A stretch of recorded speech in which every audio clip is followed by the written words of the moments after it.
ജില്ലയിൽ ഏറ്റവും കൂടുതൽ പെൺകുട്ടികൾ പഠിക്കുന്ന Palakkad government Moyan model girls higher secondary സ്കൂളിൽ നടത്തിയ പഠനോത്സവവും വാർഷികാഘോഷവും വർണ്ണാഭമായി. സ്കൂൾ അങ്കണത്തിലാണ് പഠനോത്സവവും വാർഷികാഘോഷവും സംഘടിപ്പിച്ചത്. ജനപ്രതിനിധികളും രാഷ്ട്രീയ സാംസ്കാരിക പ്രവർത്തകരും പ്രമുഖരും ആഘോഷത്തിൽ പങ്കെടുത്തു. വി കെ ശ്രീകണ്ഠൻ MP ഉദ്ഘാടനം ചെയ്തു. കഴിഞ്ഞ പ്രാവശ്യം റിസൾട്ട് എങ്ങനെ? എന്താ സംശയം?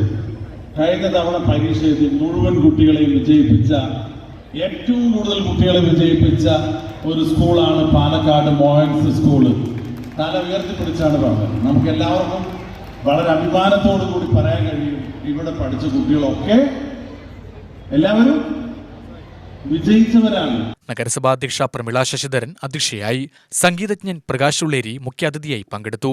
PTA president M Aravindakshan, MPTA president Dhanya, കൗൺസിലർമാരായ Mini Krishnakumar, Sabu, DEO Usha Manatt, principal UK Latha, പ്രധാനാധ്യാപിക PP പ്രീജ എന്നിവർ പ്രസംഗിച്ചു.